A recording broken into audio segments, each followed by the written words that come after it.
We're here, part 2 of the straight axle swap. Where we left off, I didn't film me welding in my shackle mounts. My camera died, but I got the shackle mounts and then the bottom reinforcement plate and the inner reinforcement plate, both installed. Both shackles are square with each other. Alright, measurements done, tacked in place. About to put the axle under it and then jack it up and down and see our shackle angles are good. The truck is sitting under its own weight on the axle right now. That rear shackle mount angle correct, and then we set caster and tacked in the leaf spring mounts.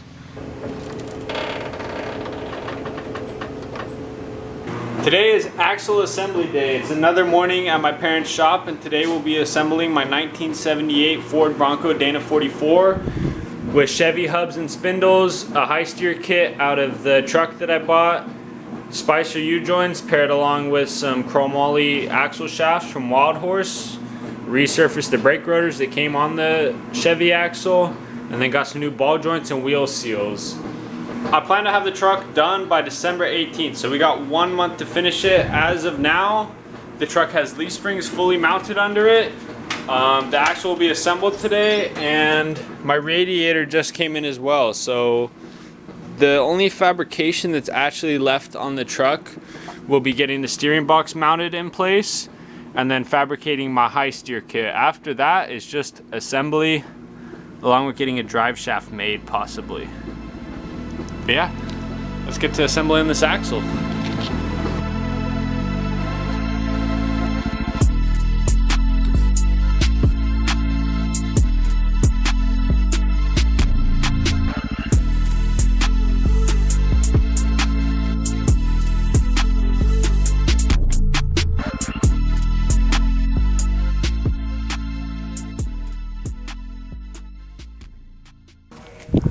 All right.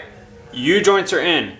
I should have paid Wild Horses 50 bucks to put them in for me. I don't know why I didn't. I did have to pound one of these back out because the bearings literally fell out and then it wasn't going in. So that was a huge pain in the butt.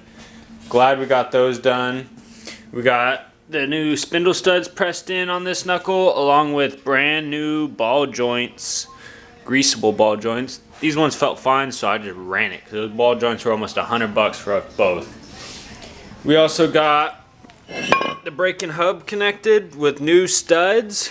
That's about all the progress we made so far, along with painting the knuckles and the little arm that goes on top of that.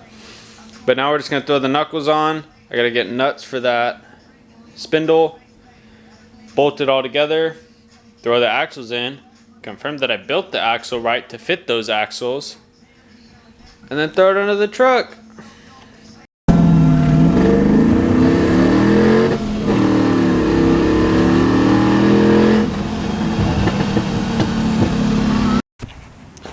We got steering plates mounted, just general location. Started drilling the holes. Once we get those holes through, we get the steering box up in there, check clearances again with that top part, and then weld this all in, weld the passenger side in, and shock hoops. And hey, you're drilling through the frame, you know that, right? yeah. Hey, do you have a steering gap tonight? At all? Oh my God. You don't know what a steering... Oh, brother. Shooting like 100 rounds right now. I know.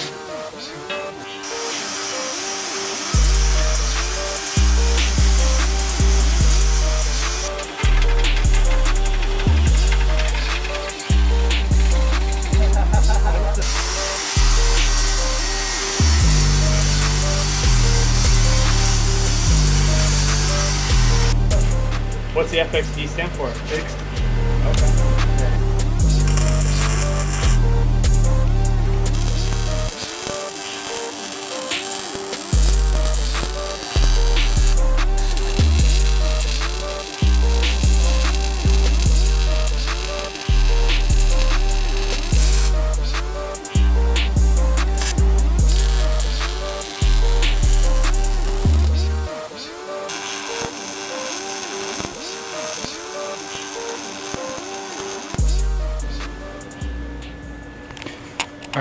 We got both frame bracings welded in, along with the backing plate for the steering box with the dowels or whatever they're called.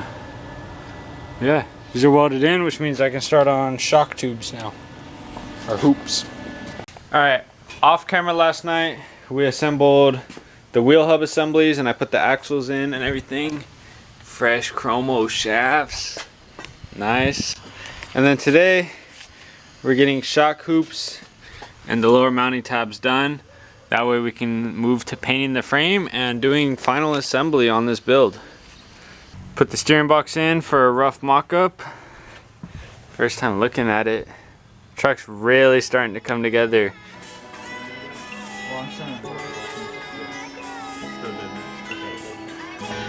There we go. Nice. She's mocked up.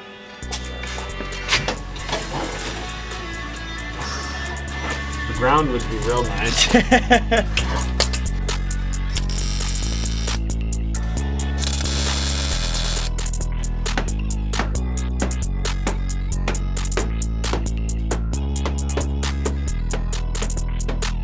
So what we need to do is we need to stitch weld my wheel well together. That'll fix everything.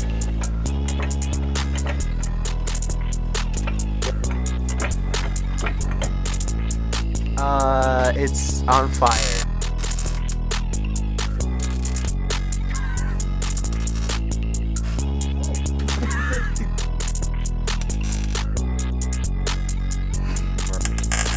You need a cooler spot?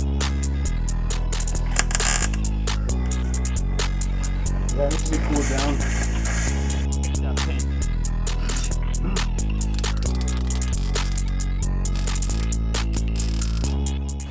I didn't see that step in your trail gear, man. Yeah, I didn't either, man.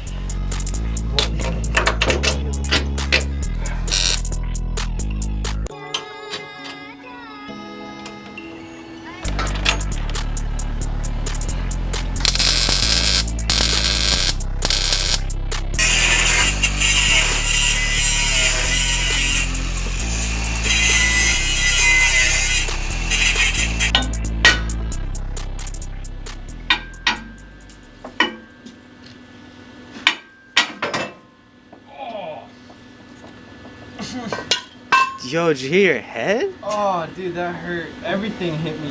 I hit my whole face. Did you just cut one side of the welds?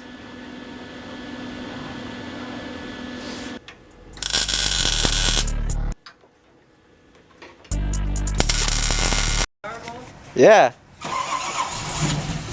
Well.